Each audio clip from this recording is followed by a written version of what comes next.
You've landed at the edge of what medicine has known and what it's becoming.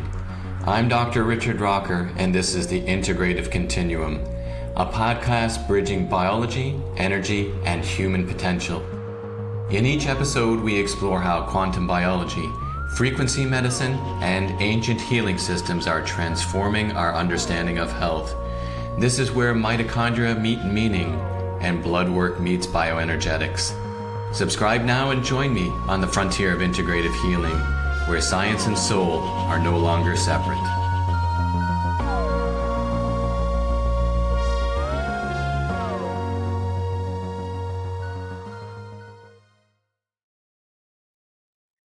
Welcome to the Integrative Continuum. I'm Dr. Richard Rocker. As always, this podcast is about exploring health, medicine, biology, and human potential with curiosity, open-mindedness, and a commitment to standing by the truth as I know it and as I continue to learn it. Today, I'm joined by Dr. Carlene Starck. Carlene is a protein biochemist and nutrition scientist with a PhD from Massey University in New Zealand and over 30 peer-reviewed publications. Her work focuses on protein and amino acid metabolism, dietary protein quality, nutrient requirements across the lifespan, and how we better understand the body's true metabolic demand for essential amino acids. She is also the founder of Starck Science, where she helps connect rigorous scientific research with real-world application for athletes, active individuals, healthcare professionals, health-focused organizations, and food and nutrition companies. One of the things I really appreciate about Carlene's work is that she is not simply repeating the usual message of eat more protein. Her work goes deeper and it asks better questions. What does the body actually need from protein? Are we looking at grams or only looking at amino acid quality? Does the source of protein matter? How does digestibility, the food matrix, age, muscle mass, activity level, illness, recovery, and metabolic health change the protein conversation? And are there protein recommendations based on preventing deficiency rather than optimizing function? Carlene's precision protein framework challenges the idea that protein can be reduced to a single number. Instead, it recognizes that protein value depends on amino acid quality, suitability for the intended outcome, digestibility, the broader nutrient matrix, and the needs of the individual. This is an important conversation because protein has become a very popular topic, but it also is often oversimplified. We hear blanket advice everywhere. Everyone needs this many grams. Plant protein is the same as animal protein. Protein is only about muscle, or too much protein is dangerous. But human biology is more nuanced than that. Carlene has said that one of the things she would like to communicate more is that we should be leaning into the complexity and nuance of protein nutrition rather than providing blanket one-size-fits-all advice. This is exactly the kind of conversation I want to have today. So we are going to explore protein quality, amino acids, muscle and metabolic organ, aging, metabolic resilience, gut health, plant and animal protein differences, nutrient density, and what it really means to match protein intake to the needs of the person in front of us. Carlene, welcome to the Integrative Continuum. Thank you so much. It's really good to be here, and I feel like we've got a lot to cover. Yes, I threw a little bit in there, but these are all the hot topic points of today, so I'm really looking forward to diving in this. So before we get into the protein and amino acid science, can you tell us a little bit about your own background and how you became interested in protein biochemistry?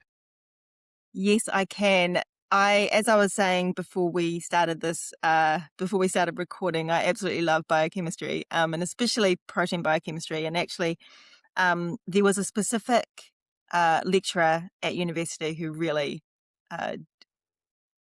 really brought out my love for biochemistry. I mean, I had no idea what biochemistry was when I went to university. I was actually going to university to be a vet.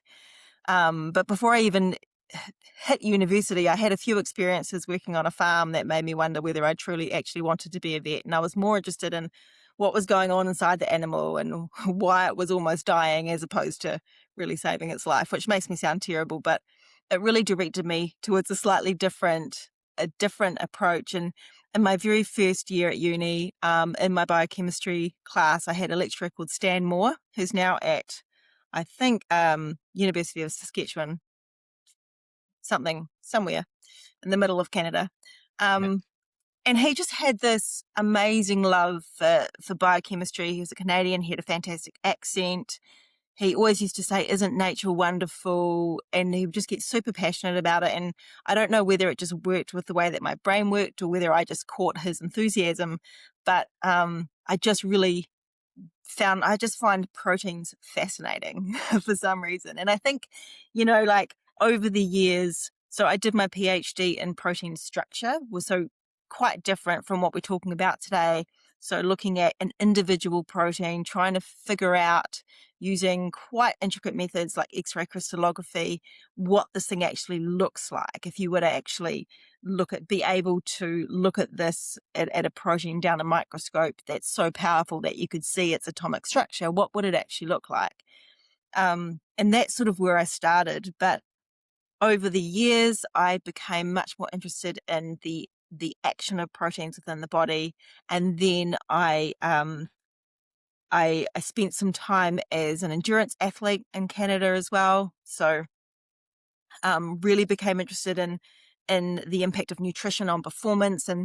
And I really wondered, like I spent so much time in the lab doing this science, and it really felt like it was just going round and round in circles. It wasn't actually getting out to the people that needed it, and I wasn't making a difference. And so that's what took me beyond sort of very, very traditional molecular biochemistry into applied biochemistry and looking at metabolism and nutrition.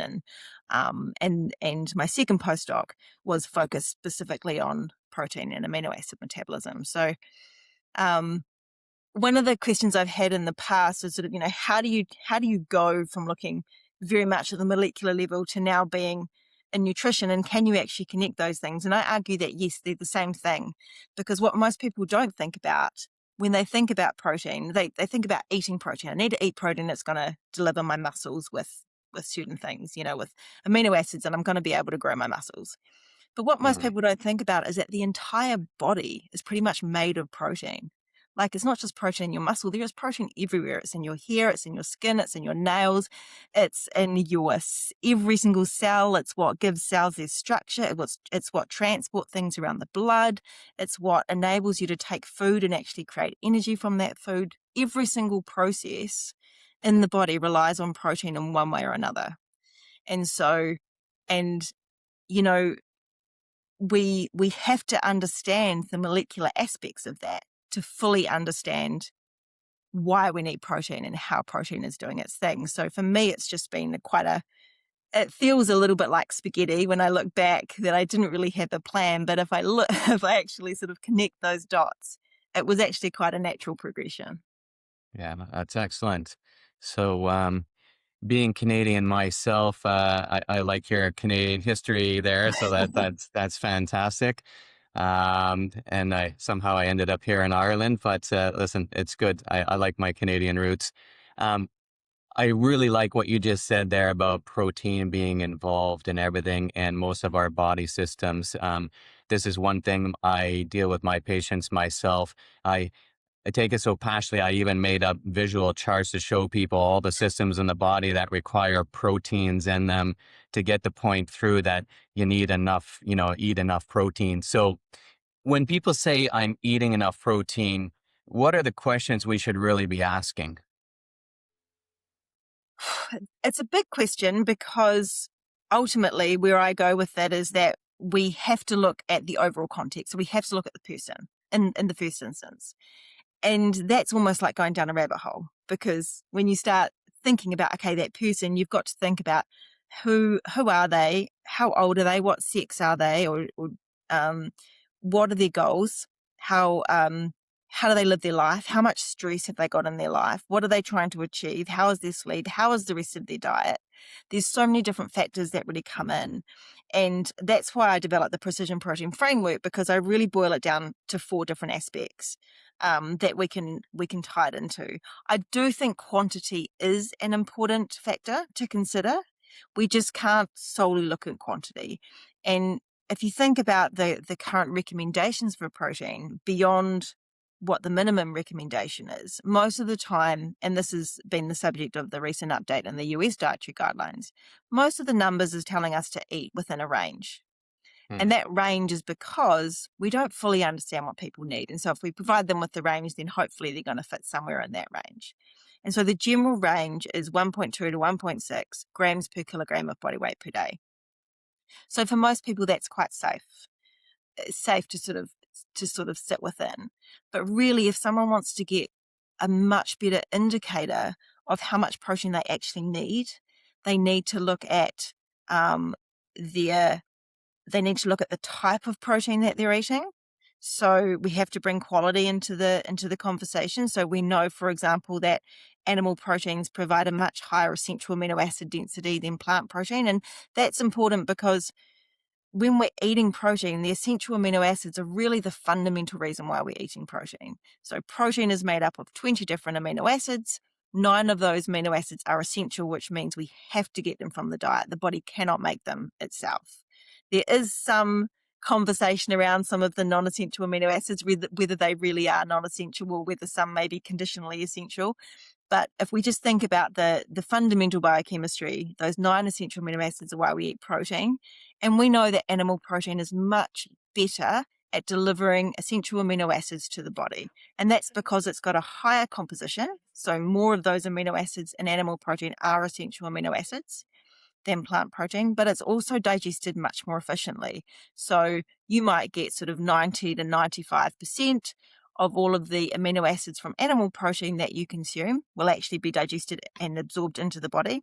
The other sort of 5% you'll just excrete. It'll go into your large intestine and then out the other end. But with plant protein, whole plant proteins, that can be, 60%, 70%, some of them around 80%. So it's a lot lower. So you don't get as much in. So we do get more essential amino acids from animal protein. And that's that protein quality equation. And then we also have to think about what goal am I trying to achieve? So for someone who is primarily focused on building muscle, they are really going to be thinking about, I just want to get in as much protein as I possibly can. I want to time it around my workouts. They've got that goal. Whereas if you think about someone that perhaps maybe has more of a health and wellness goal, where they're really trying to improve metabolic health at the same time as build muscle. Maybe they're not as interested in muscle, but they're really trying to improve blood glucose regulation and satiety and things like that.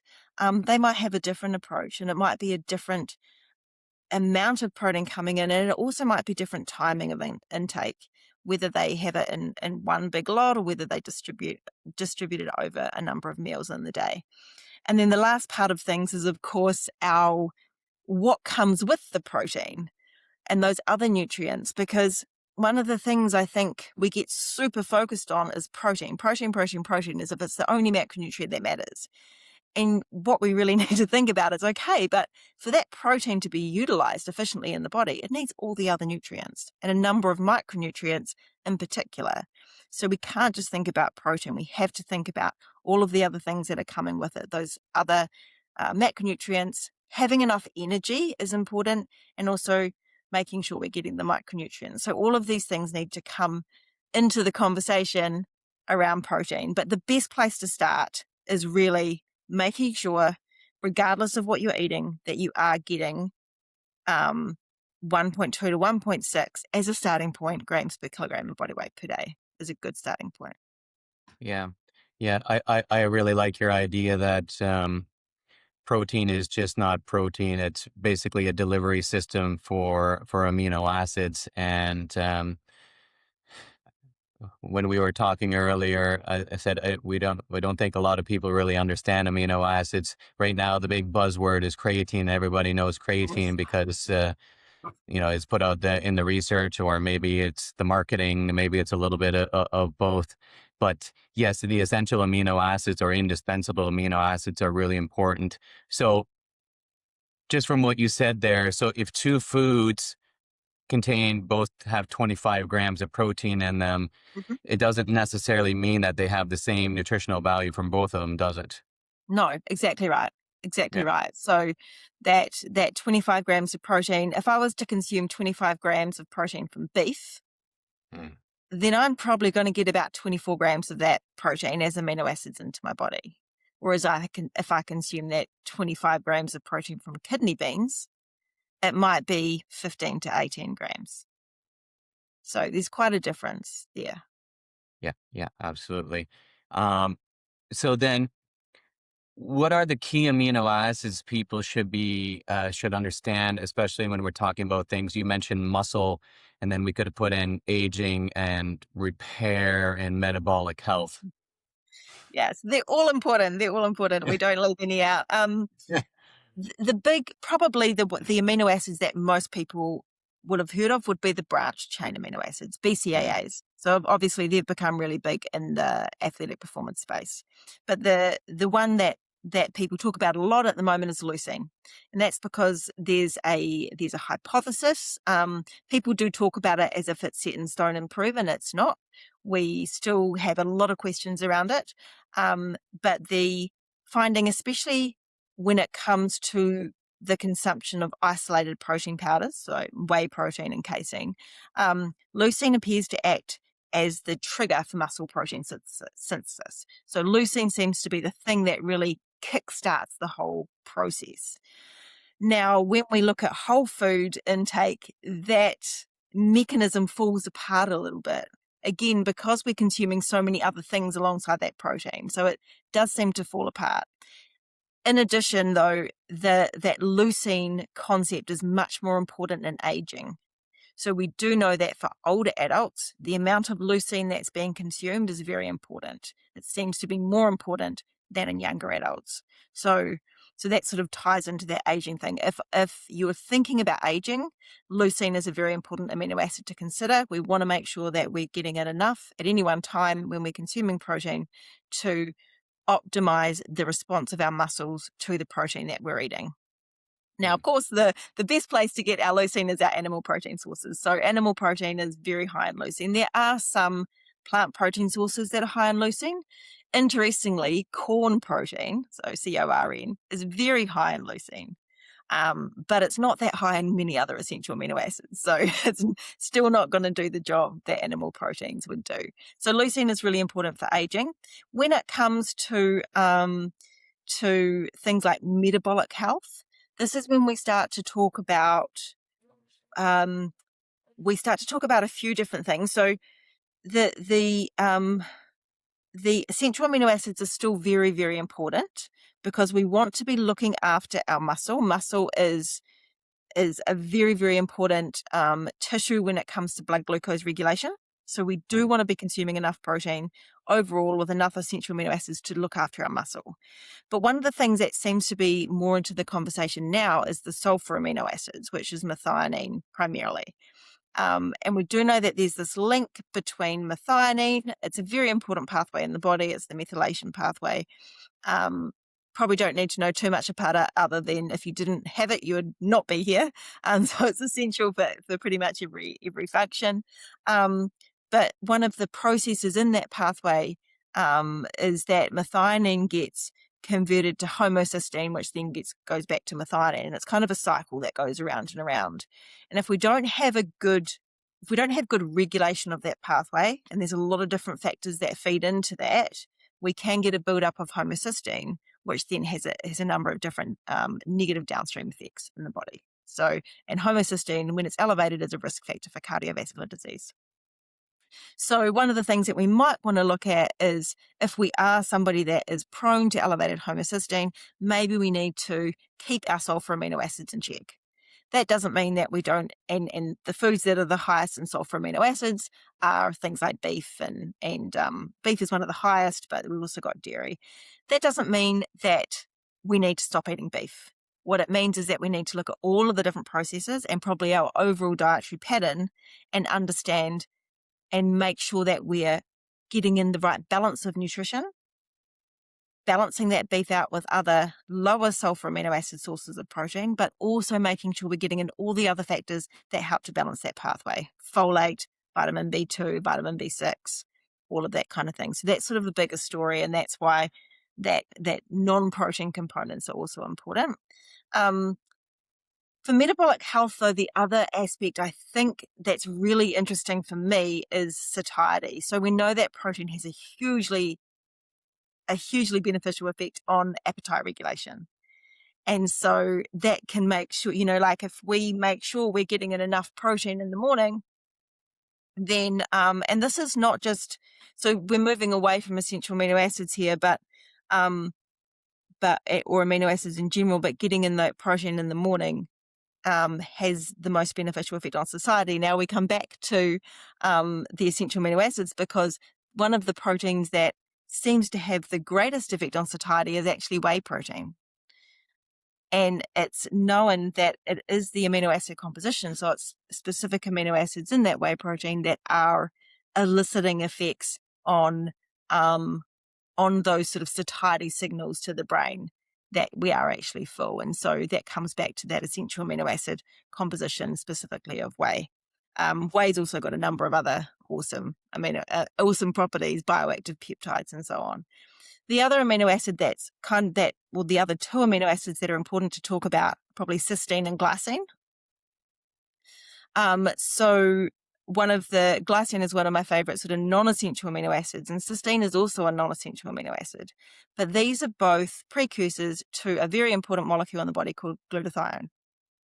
Glutathione is the master antioxidant, so very important for mopping up free radicals, if we want to use that term. But this is, very important for our immune system, for recovery, for inflammation, a lot of different things.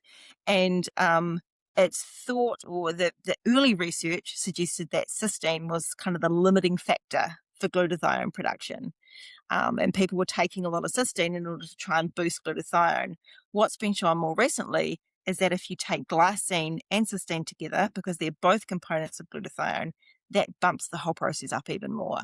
So things like keratin protein, there was a time when you could get a keratin protein powder, but bone broth protein is, or collagen protein is very high in glycine, not as high in cysteine. But some of these alternative protein sources that aren't as good for necessarily supporting muscle protein synthesis can be really beneficial for supporting other aspects of health. So I don't know if that answered your question. I think I went off on a bit of a tangent there, but that answered a lot of questions. So that's great. So I just kind of jotted a couple things down here. So let's see here. Okay, so you mentioned homocysteine. This is a standard blood marker I look at quite a lot when I'm doing blood tests, and it definitely seems that people that have a more higher protein diet, they seem to have better homocysteines in my experience. And I think the three nutrients that I see that affects it a lot are going to be B12. So again, rich in your proteins, your essential fatty acids, which comes to the thing about the food combining, whether do we have something by itself or do we need to have it with something else? And I've always said, well, when we have our proteins, nature always put the fat with the protein. So shouldn't we be eating the fat with the protein? Doesn't that help digestibility? And aren't there different nutrients in the protein and the fat itself that you need to have together in order to absorb your other nutrients? And I think we've become very fat phobic in our society, everything low fat and no fat. And then I start thinking, well, why do a lot of people have issues? Why do they have, people talk about acidic versus alkaline. And I'm like, well, don't we need to absorb our minerals in order to have an alkaline system? But if we don't have the balance of our D, which you find mainly more in your proteins, and then of course D doesn't work by itself, it needs K and A is generally in the retinol form, which we go back to animal-based fats, right? So again, like we said earlier, we love biochemistry, and I think when we understand biochemistry, it really helps us to make the right choices with our diet. So when it comes to proteins and amino acids, how do you find that food combining makes a difference? Do you find that if you eat, let's say, if you eat proteins with a stack of potatoes, is that going to affect the absorption, or is it better off left eaten alone? It's a really interesting question. It's one that we don't have a huge amount of information about or data about. So it goes back to protein quality a little bit, which is that we know, for example, and it does link in that a lot of the reason why plant proteins have lower digestibility is because there's quite a bit of fiber in there binding the protein up, and also some anti-nutrients that can inhibit protein digestion.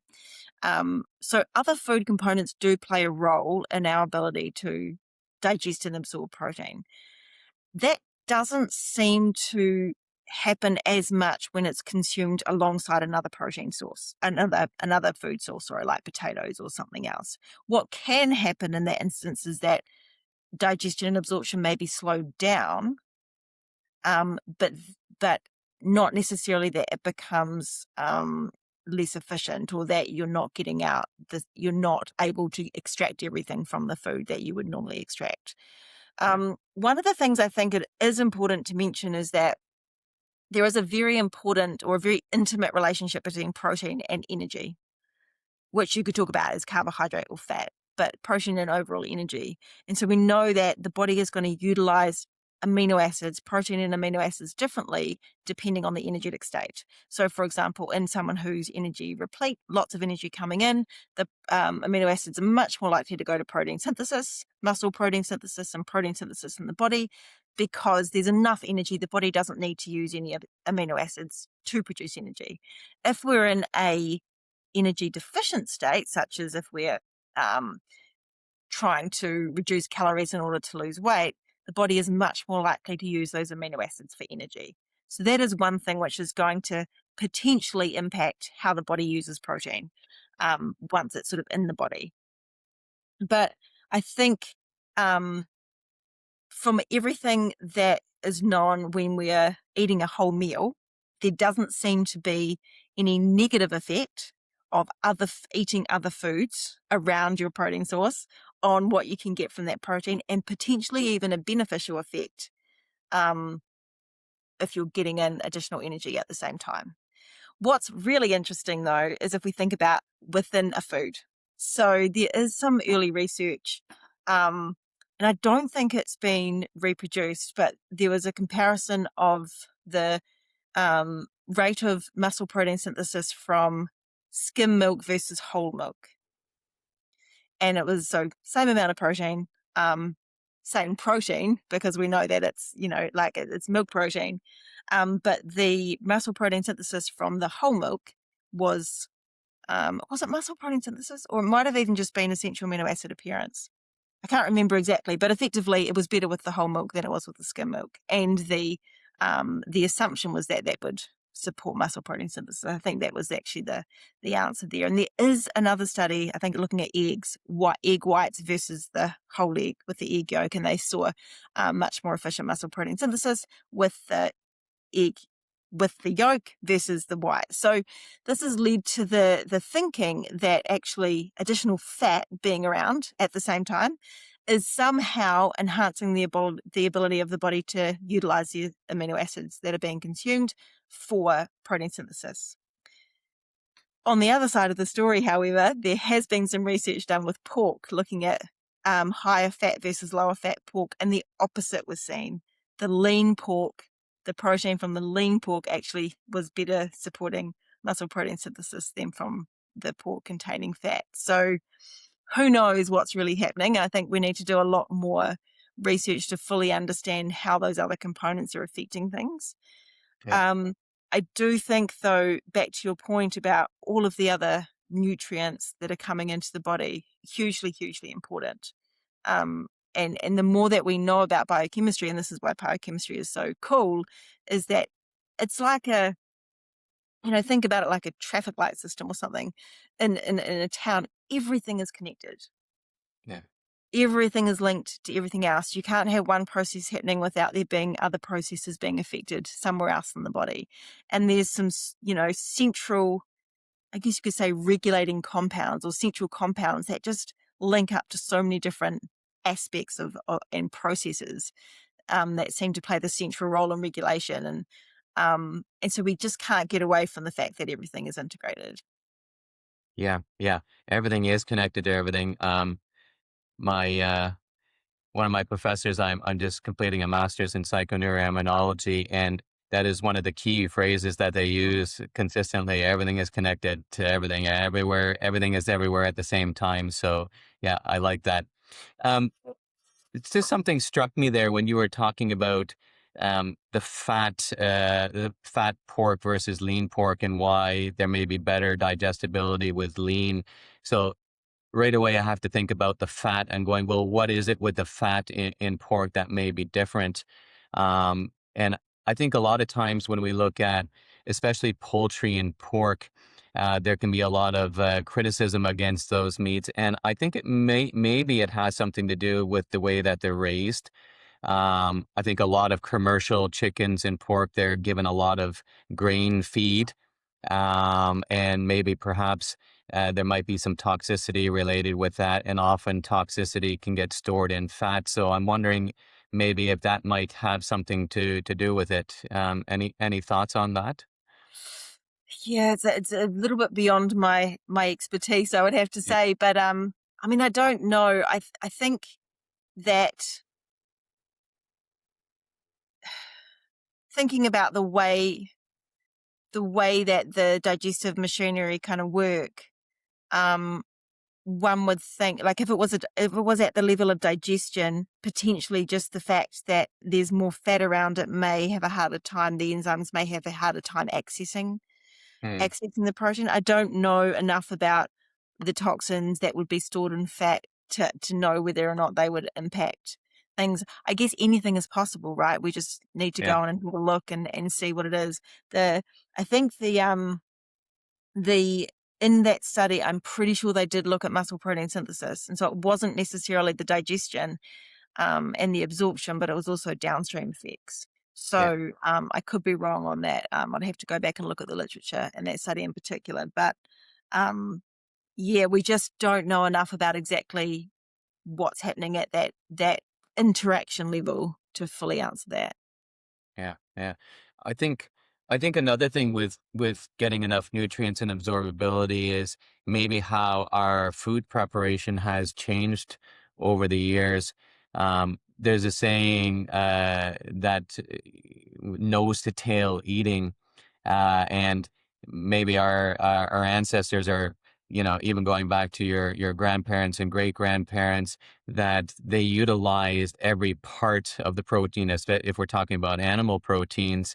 So right now the focus is just on the meat, the protein part, right? Mhm. And we got to take all the fat off of it, and we just have to have the pure protein. But I think we're really limiting ourselves when we do that, especially when you consider fat soluble nutrients. Looking at fats, when we look at simple things like making a bone broth, or eating the offal, the liver and the heart and the kidneys. And when you look at them, they're just absolutely stoked with nutrition. And another thing, when you look at the chickens today, you have these massive chicken breasts on them, and then you talk to people way back when, and they go, well, they never used to be that big. So what are we doing to the food like that? And then if there wasn't as much meat on it, let's say 100 years ago, and then they often took that and they boiled it, right? We always heard about boiled meat. And I also always thought, well, why the heck would they want to boil meat? But if there wasn't a lot on there, you would want to get as much nutrition out of it as you could, right? And so maybe there are some aspects there that we need to reconsider when getting back to more traditional ways of eating. I definitely agree. I love what you said about sort of the nose to tail and eating the whole thing, and how we've moved away from, like, fats become this thing that we need to stay away from, and we need to eat lean sources. And yes, there is some research, and there are data suggesting that lower saturated fat intakes are beneficial. But I do think we have to think about the overall dietary context. A person that's eating large amounts of fatty meat in the context of a standard American diet, or something that's very high in sugar and refined carbohydrate and very low in nutrition, is completely different than a person that's eating a good amount of animal protein and potentially some fat, alongside lots of vegetables and fruit and nuts and seeds and, that kind of diet. So again, you've got to go back to that context. And I agree with you. If you think about, let's just say chicken and chicken skin, like a lot of people not eat chicken skin. And yet if you think about chicken skin, very, very rich in collagen. So it's another one of those sources. I actually tried the carnivore diet once and I didn't last very long at all. I only lasted about 2 weeks because I actually got really bad anxiety having it. I think, I'm one of those people that does do well with a little bit of carbohydrate in their diet, um, but I've never felt so satiated in all Yeah. of my life.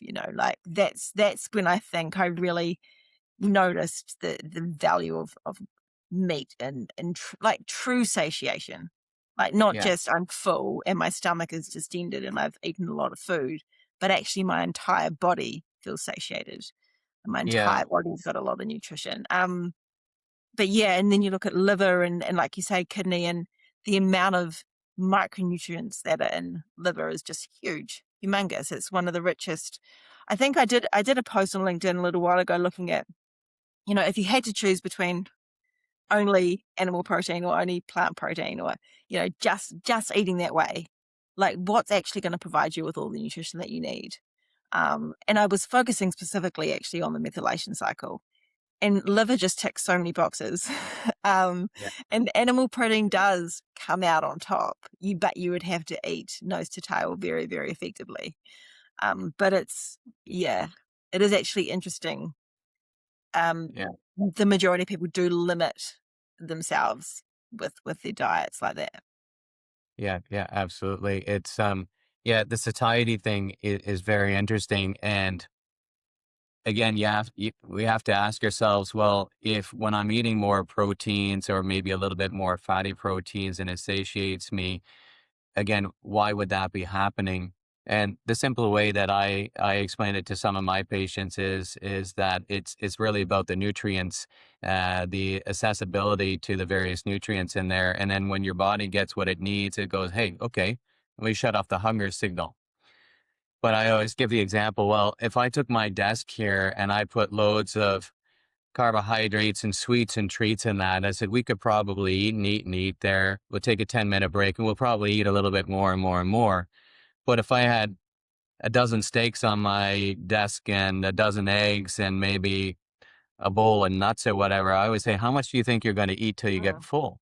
Right? Most people, they're lucky if they get a steak and an egg in them and they go, I'm good, right? Because something about that, your body tells you, hey, I have what I need to sustain the systems. And it goes back to what we said earlier about having enough proteins, right? And that's where I use visual charts with people that show, well, these are all the body systems that require your proteins and your amino acids, your fats and that. And when you start looking at that and you start looking at why people may be in a catabolic phase versus an anabolic phase, Mm. a lot of it comes back to the proteins again, doesn't it? It does, 100%. And it's interesting. I just had a thought as you're talking, and now I have to try and make sure I don't forget what you're talking about. But there's a hypothesis called the protein leverage hypothesis, which is kind of what you're talking about. Is that this hypothesis is that the reason why we eat is to get enough protein. And so if we are consuming mainly carbohydrate, which is very low in protein, we're going to want to continue to consume food until we meet that protein requirement. Now that's one hypothesis. It's not, set in stone, but it is quite intriguing. I do think that micronutrients play a role as well. I know that we eat very, very varied diets, but I definitely think that the micronutrient richness of animal protein sources is an important thing to take into consideration. And also, as you said, there's so much more bioavailable. So there's so much more readily available to the body and in forms that the body already knows how to use.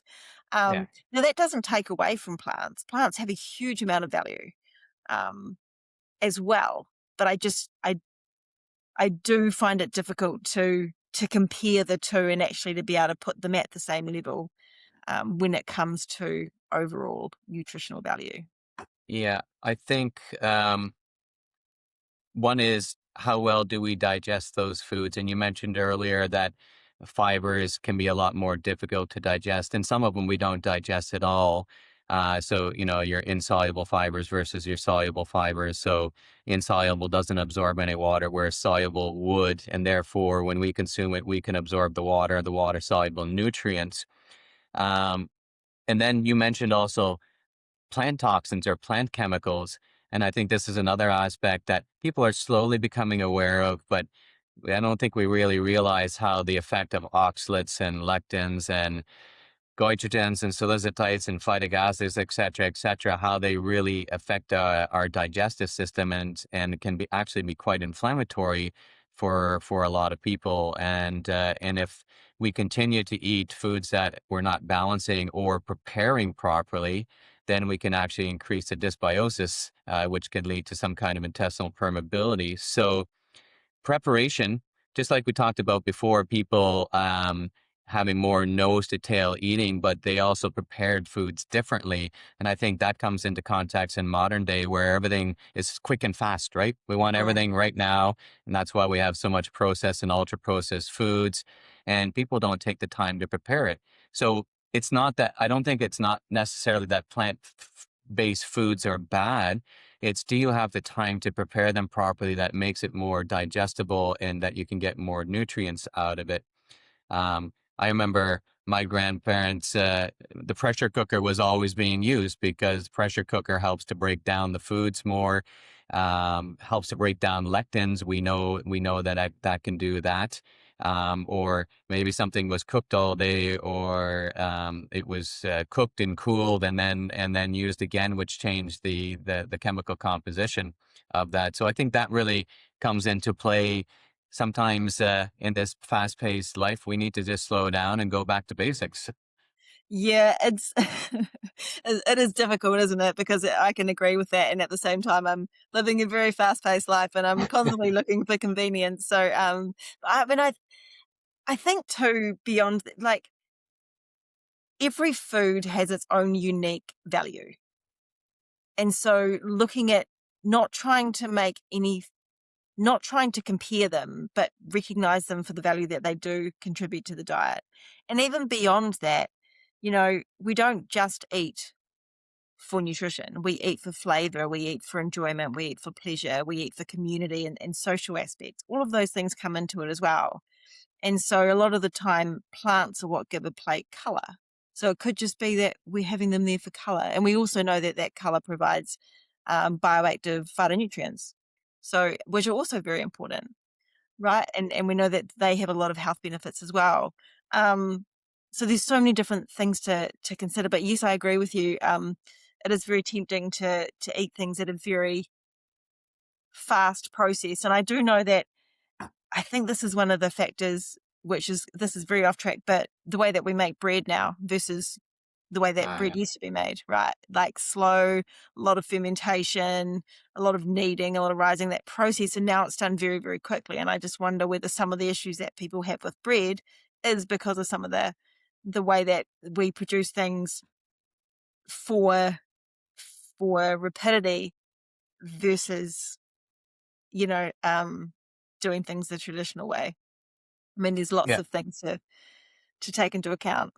So it's Yeah, absolutely. I mean, when you look at the traditional way of making bread, generally the grains were soaked for around 72 hours, which helps to reduce phytic acids and which can sometimes help to sprout and open it up. And then it went to a fermentation process for another 48 to 72 hours. And I'm thinking, I don't think anybody does that with bread these days. And maybe this is why it has such an effect on raising insulin and why there's so much bloating and issues, because you simply just can't break it down properly. So now the sourdough process, which you just described there, it's become a little bit of a buzzword and everybody's looking for sourdough. But now you can go down to your local supermarket and you might see sourdough, but then when you start reading the label and you see 20 ingredients on there. And then there was one, I was looking at it, it said it was fermented for 12 hours. I'm going, that's a good start, but it's not enough, right? mm, So it's yeah. more processed than it was with all the extra additives, and it just hasn't been prepared properly. But you can tell by the price as well, right? You pay $2 or euros or wherever you're from, versus going to the bakery and they do it right and you're paying 5, 6, 7, right? It's the time that's put into it. So yeah, absolutely. So yeah, that's our age now. Everything quick and fast. So can we take the time out, or do we have sources where we can get these things? I think it makes a big difference. Mm. So getting back to proteins, how does how do our proteins sorry, let me rephrase that. How do our protein needs or requirements change as we age? So this is something we do know quite a bit about. So what happens as we age is, like, there's a few different things. One thing we know is that we gradually lose muscle mass over time. So now that's not everybody, because obviously if you take a person who is consuming a lot of protein, doing a lot of resistance training as they age, they are going to lose a lot less muscle than someone who's not doing anything. But we do know that there's a gradual loss of muscle mass, whether that's because of lifestyle, whether that happens automatically, is probably a little bit up for debate. But we lose muscle mass, and at the same time, we also have something called anabolic resistance, which is that the body seems to become less sensitive to the amino acids that are reaching the muscle in order to stimulate muscle protein synthesis. Now, I should say, actually, that's probably not quite correct, because it's not actually clear whether it's the amino acids reaching the muscle, or whether it's that there's less amino acids reaching the muscle, or whether there's something going on intracellularly that's not working as effectively. But for some reason, we effectively need to eat more to get the same result as a younger person. And we also know that, as I mentioned, leucine is really important, and the rate of delivery of essential amino acids and leucine to the muscle is important. So this is why we start to see recommendations of older adults consuming whey protein isolate as a supplementary protein source, because whey is very rapidly digested and absorbed, and delivers a very robust stimulus for muscle protein synthesis. So delivers a lot of essential amino acids to the muscle at any one time, which robustly stimulates muscle protein synthesis. So can be very, very effective.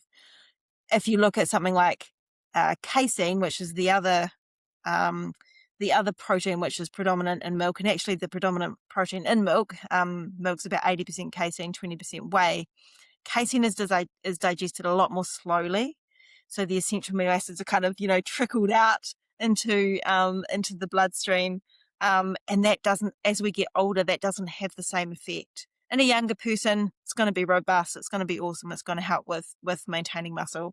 But as we get older, casein is less able to do that, or you'd need to eat a lot at any one time to get out enough, which is difficult with casein because it is so slow. So those are some of the things that you can start to think about.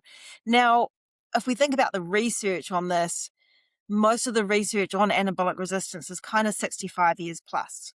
So Okay. it's unclear when that starts, or if it's a gradual process. We don't know a lot about middle age, but I would always suggest that, given the fact that we know that there's a lot of metabolic health issues that are sitting around, and especially for women, perimenopause, menopause, we know that the body's changing. We know that we're losing the effects of estrogen. A lot of them are protective when it comes to cardiovascular health and metabolic health.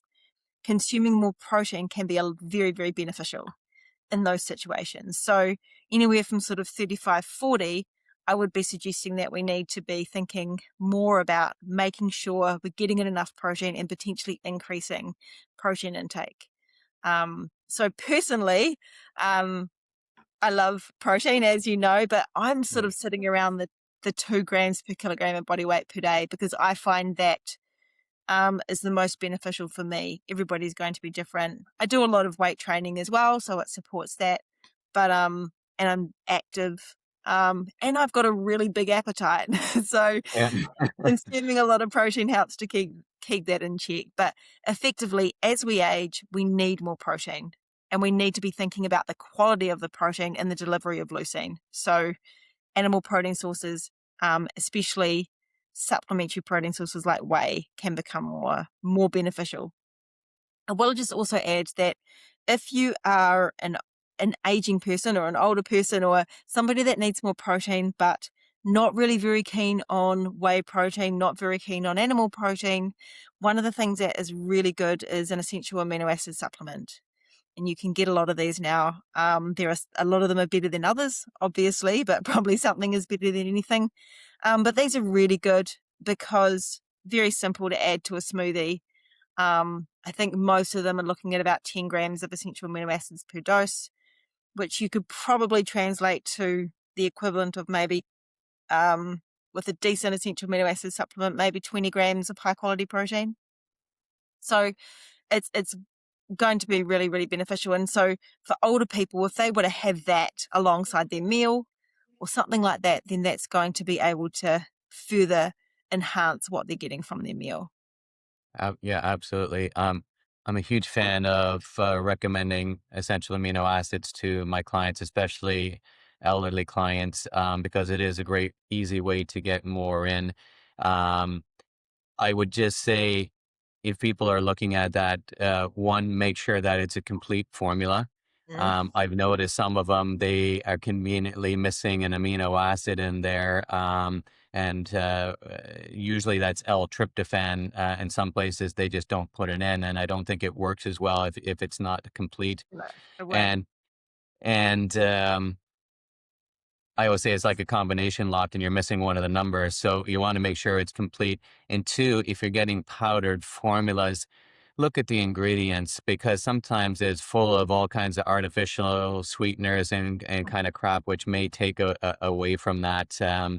So generally, as a good rule, try to get unflavored. I think if you can, and that really makes a huge difference. Absolutely.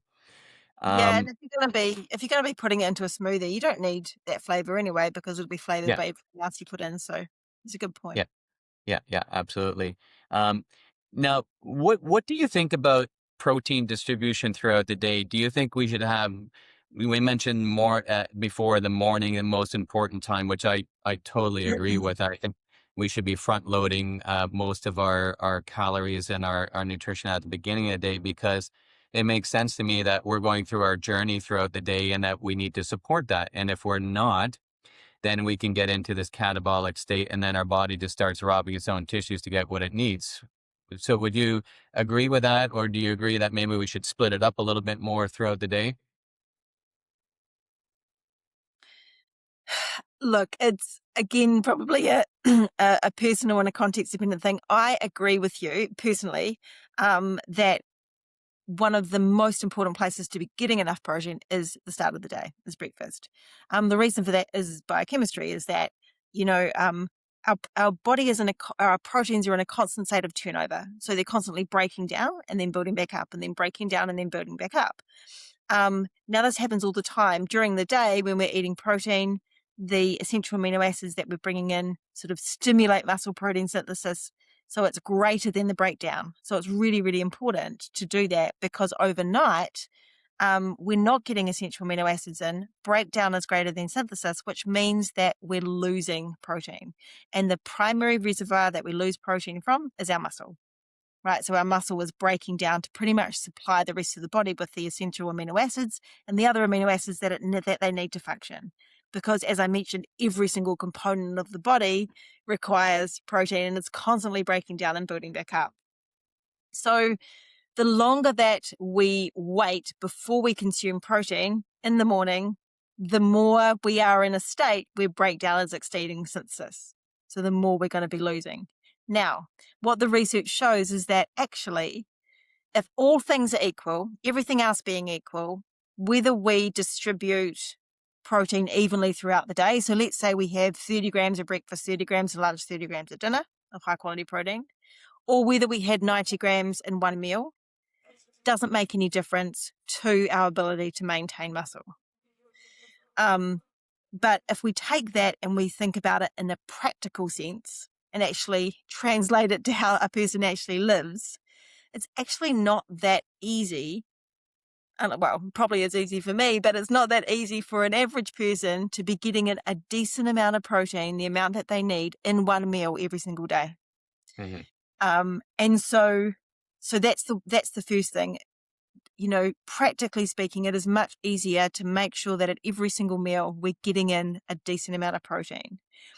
Now, if we look further into the practical diet, the majority of people, the meal that they're missing protein is breakfast. So this is, if we're going to make a big difference to our protein intake, breakfast is usually the place that we can make that difference.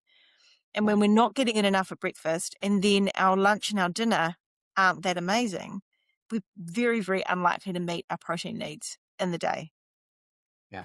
And I do think, we've done a lot of thinking. I've done a lot of thinking about what most people eat for breakfast, maybe some toast and jam. I don't know if you guys have Marmite there, but, this is a big thing in New Zealand. That's like zero protein, maybe 1 gram, if anything, of very low quality protein.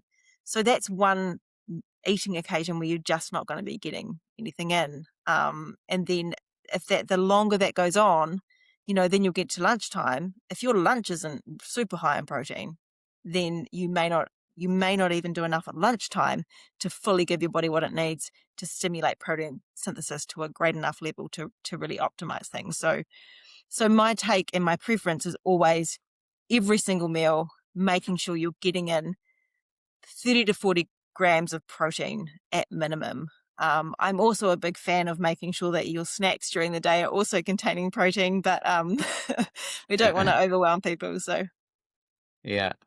Well, I've always said if your meals are big enough and nutritious enough, you actually won't crave any snacks.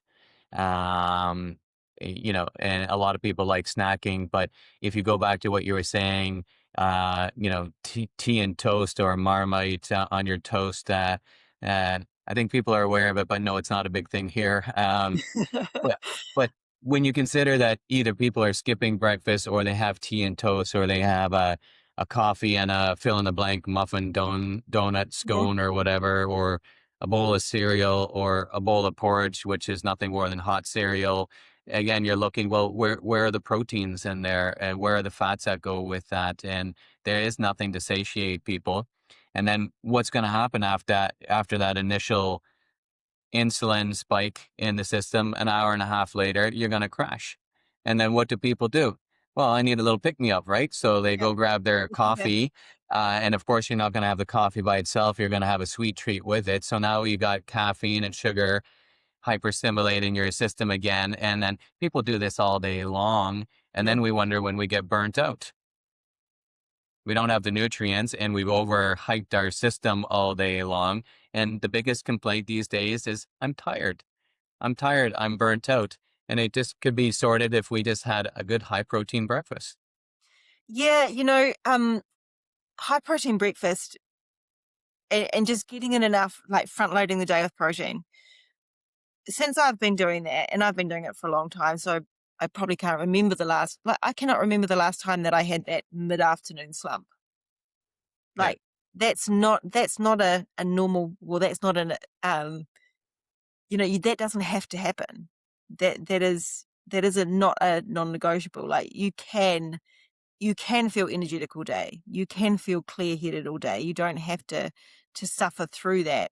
And the best way to get around that is to have that high protein breakfast. And then I would follow that up with making sure you have a high protein lunch as well, because if you have a high protein breakfast and then load up on sugar at lunch, that's not going to be doing you any favors either. So I do think it's the whole dietary pattern that needs to be looked at. And so in that context, so for women as they age in midlife, where perimenopause, menopause comes into play, so does protein become more important because of change in hormones, et cetera, muscle, bone?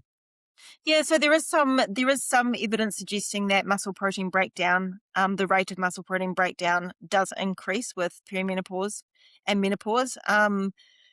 That's probably not super strong evidence. It's maybe one or two studies, but it's enough for me to give myself more of a rationale to consume more protein.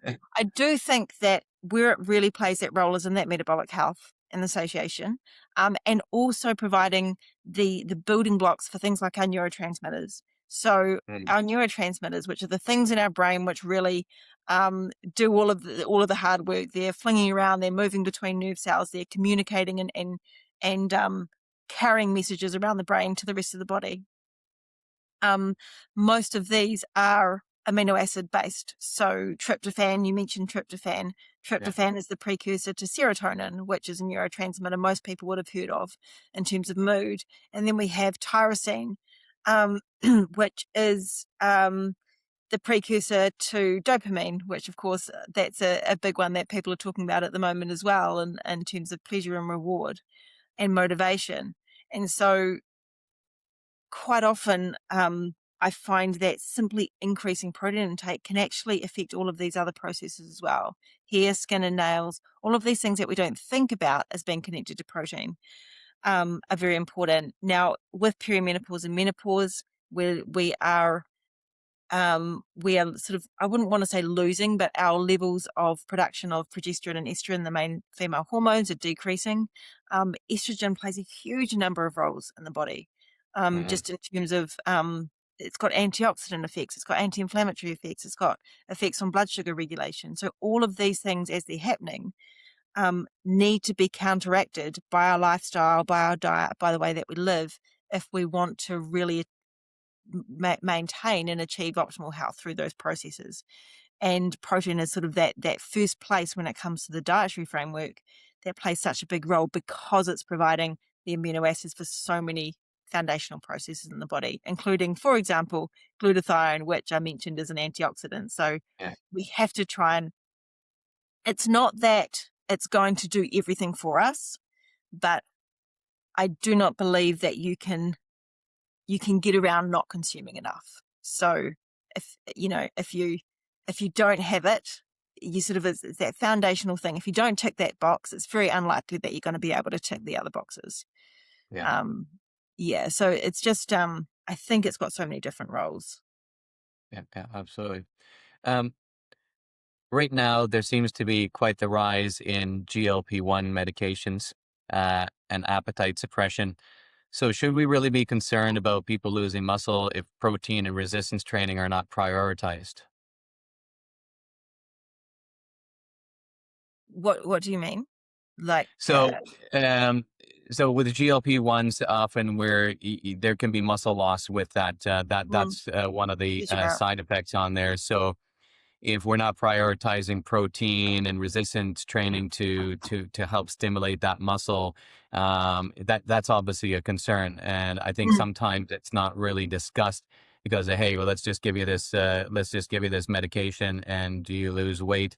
But metabolically, I look at that and going, well, if people don't at least counterbalance that, they're going to be in some serious trouble 5 years down the road. Yes, most definitely. I've had a number of conversations about this, because of course it's what I find quite intriguing is that taking GLP-1s does not prevent you from needing to do all of the things that are good for you in order to maintain health, which would pretty much prevent you from needing to take GLP-1s in the first place, right? It's kind of that circle. But yes, 100%, we know that there's a huge rate of muscle loss because we're seeing such a dramatic loss of overall weight with GLP-1 agonist use. A great proportion of that is muscle mass. And so there's a very large amount of muscle loss. Now, a person that is losing a lot of weight, even if they're eating a lot of protein and doing a lot of resistance exercise, it's not going to prevent them from losing all their muscle mass because they're losing so much weight. We need to lose, the overall body weight is decreasing, which means that part of that does have to be muscle if you want to be smaller.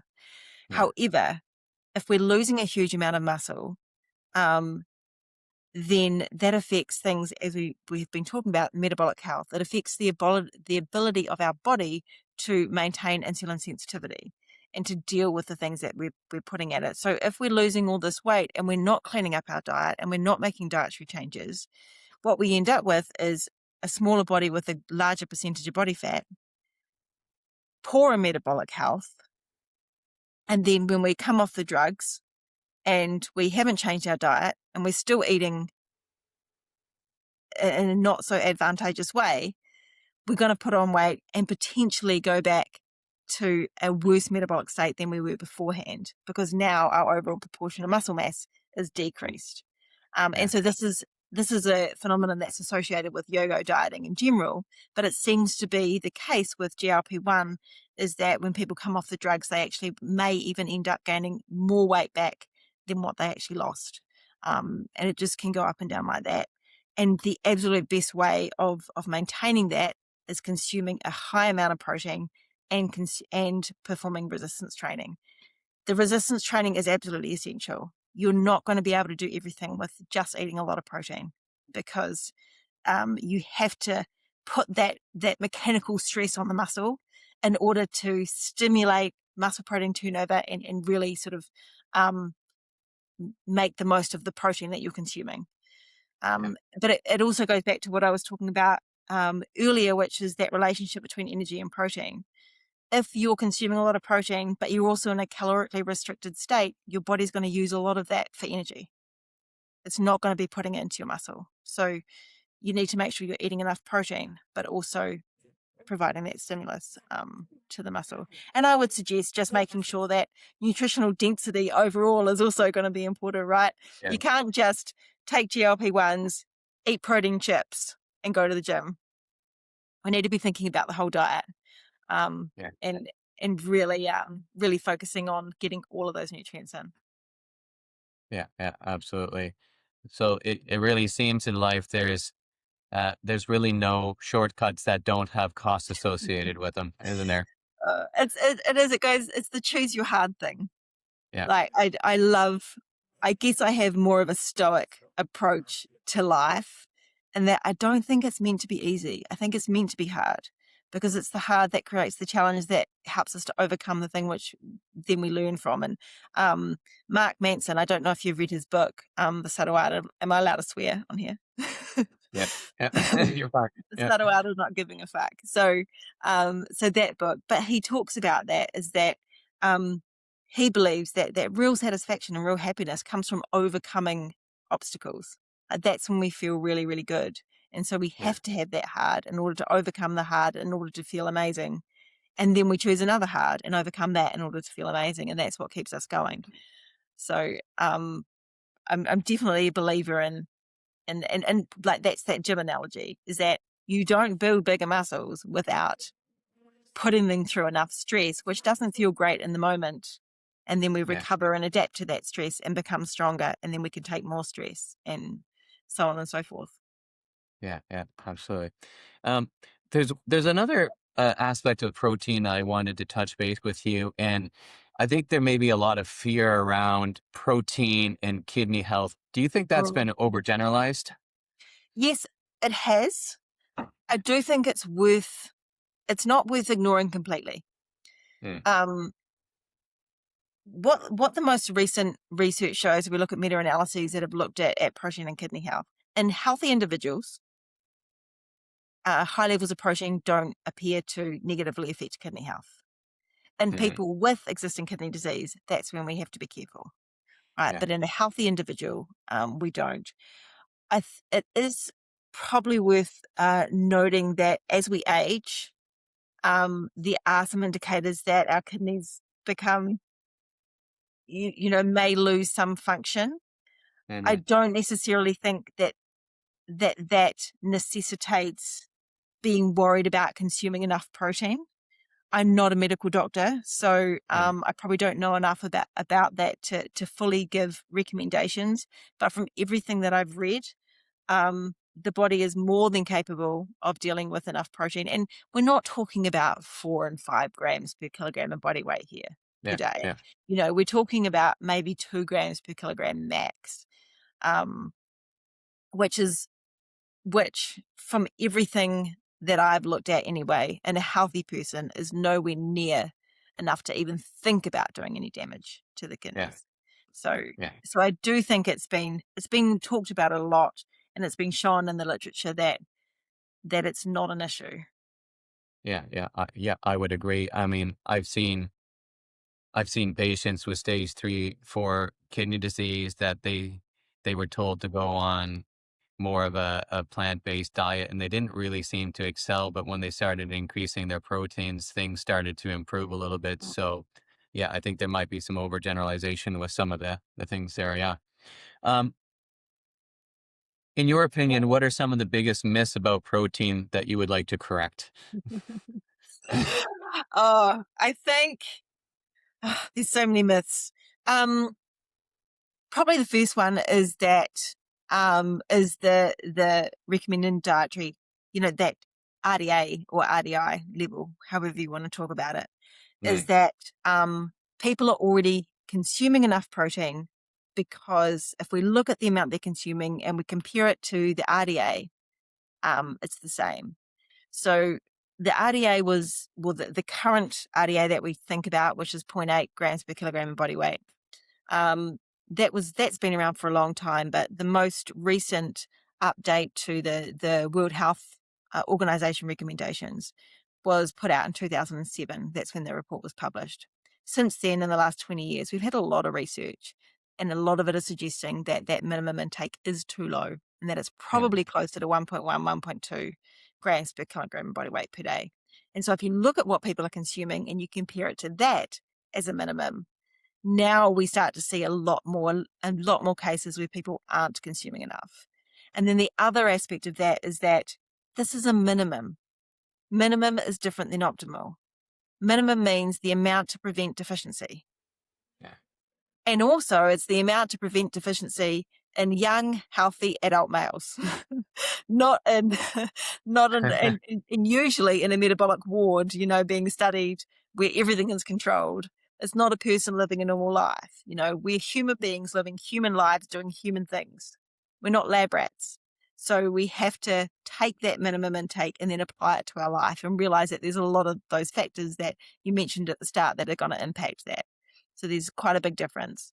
So that's probably the first myth. Another myth is, I think that, like if we think about animal and plant proteins, that they're equivalent. I am not a person that believes that you cannot achieve health on a solely plant-based diet. 100% you can. 100% you can achieve, if you just have to think about it. It's not the same. In an animal protein diet, we know that it's higher protein quality. We know that it's providing more essential amino acids, and we also know that it's easier to get in the amount of protein that you need. So you just don't have to think about it as much. On a solely plant-based diet, you do need to think about more the sources that you're consuming. Am I getting, it is a lot harder to get enough protein on those two diets, and you're probably going to need to use some kind of supplemental forms as well as supplement with other nutrients, all those other nutrients that you'll need. And then I think the third, I don't know if it's a myth, but we look at the protein environment at the moment that everybody's jumping onto, and it's just the protein chips and the protein ice cream and all the other things, and that myth is protein is not enough by itself. It's super important. I would argue that it's the most important macronutrient. Protein is the thing that we if we don't have enough, that's why we starve, because we're not getting enough protein. But you can't just you can't just eat lots of protein and lose weight. I think people think that like this is the thing that I need to eat to lose weight. That's not going to work. You have to think about the whole diet. And I would always argue that you need to be getting in the majority of your protein from whole food sources. Yeah. I would agree with that. Yeah, absolutely. Um, a question for some of the clinicians that may be listening. Um, what blood markers might prompt a clinician to consider protein or amino acid insufficiency or deficiency? Oh, that is not a thing that I'm well versed in, as I'm not a clinician. Okay. But what would those be? Um, well, in my experience dealing with blood chemistry, I would say people should be looking at the protein total limit if that's low. Albumin, I find if the albumin is low, there's definitely it might not be that they don't have enough protein, but it might not have enough essential amino acid rich proteins. So, back to what you were saying, if somebody's on a plant-based diet, I would often find that the albumin is actually quite low. And then Mm, when we either supplement or get better sources there, then that starts to come up. I think sometimes if you look at the kidney panel, the blood urea, nitrogen, and the creatinine levels, if they're low, often that would indicate, in my experience anyway, is that there would be some muscle atrophy occurring there. So those are kind of the standard ones on a standard blood test that I would look at. And I think yeah. red blood cell total as well. If it's too low, there's probably not enough protein in the diet. Yeah, that's really interesting. It makes me want to go and get my blood, my bloods done. But I do think that the creatinine thing is an interesting conversation because a lot of people they see creatinine going up and that makes them get worried, right? And people think that this means that there's something wrong happening and they see it as a marker for some kind of impaired kidney function. Yeah, And it's not. It's just it's the metabolite of creatine, which um, either you're taking a lot of creatine or it is inherent in your meats yeah. and things like that, and it's a fantastic nutrient. So Yeah. um, I think if the level is high there as well, you also need to look at what was your recent diet and also activity. So mm, if you were at the gym pumping iron the day before and you went and got your bloods the next day, you probably are going to have a higher level because there can be a certain inflammatory aspect to that as well. So I think if we're looking at accurate bloods, people should really kind of give a break for really 2 days, and then you get a more accurate reading on that. Yeah. Yeah. interesting. Yeah. So, where do you think protein science is going next? Oh well, exciting. So in August, I'm heading to something called the Protein Summit, which is Okay. a whole bunch of protein researchers all getting together, really to look at that exact question. Okay. Where are we? How should we be looking at things? I do think that we are going to hear a lot more about essential amino acids. There's a Hmm. lot more research going into that. We're going to be looking more at that sort of minimum to optimal to maximum. Like, how can we actually define that? Can we define that? Can we look at how the body's using it, using protein? And you know, is there a level at which we start to see some negative health effects? That needs to be answered because at the moment a lot of it is based on epidemiological evidence, which yes, it does do something, but it's not providing solid answers. So we need to know that. The other aspect is going to be how do we take all of this information and actually translate it into guidance for people? Hmm. So how do we actually make it something which people can pick up and use, which is kind of like this conversation we're having, trying to get that information out there. But how can we actually update the policies and the guidelines and the frameworks that are based on quite old science now? How do we actually update that in a way that takes into account all of this new science, protein quality, essential amino acid recommendations, all of those kind of things? So those are some of the things that I know that we're going to be talking about, and I know Yeah. that we're going to be looking into. I do think, yeah, looking at essential amino acids not just as part of protein, but as individual nutrients that each have their own role. And that's something which we didn't sort of talk about, but the individual roles of amino acids, they all do special things in the body. We need them all. And so the more that we can understand that and look at that, the more we can understand how much we need of each one. And it doesn't mean that we need 20 more dietary reference intakes or, things to track. But it does mean that we can be a little bit more savvy about consuming protein, which actually delivers them in the ratios that we Yeah. need. Yeah. Yeah. You just made me think there about the individual amino acids, and yeah, I would love to discuss it, but that's probably another podcast in itself. So maybe we'll do a part two down the road. So, Right. how would you like the public health conversation around protein to change over the next 10 years? I would like us to be thinking less about, so we need to think about, after talking all about dietary patterns and everything in context, Yeah. we need to pull protein out and then put it back in.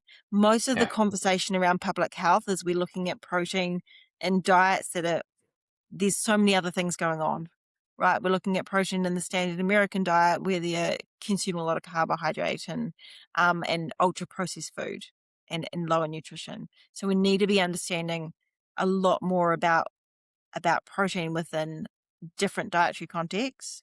And I think in order to do that, we need to pull it out and then put it back in. So we need to understand more about it in isolation, which is probably, I might get a little bit of flack for that because it's, but that's generally the way that we look at things in science. We have to know how they work in isolation before we can start to put it in. I think that I'd also like to, you mentioned, some of our conversation around those other nutrients, looking at protein and fat. And again, that goes to that dietary pattern, is that we need to be considering protein in the context of all the other foods that are being consumed, and how those foods are helping or hindering how the body uses protein. But primarily with public health, I do think that the conversation is a little bit broken. Either we're telling people that they need to eat a lot of protein and that it's fine and they need to be, filling themselves up with protein, or we're telling people that it's bad and they need to be limiting protein. So those two things need to come together, and we need to actually look at the science for what it is and then communicate that, rather than these two very divergent conversations. It seems that we would need to look at more personalized, individualized recommendations instead of kind of a blanket, this is good for everybody, right? Definitely. It's difficult because, of course, you start to go down the personalized route. How do you provide dietary guidance for a population? When we're looking at personalization, you can't. Yeah. But and that's, the dietary guidelines are not intended to do that. They're intended to provide guidelines, not rules that people can then follow. Yeah.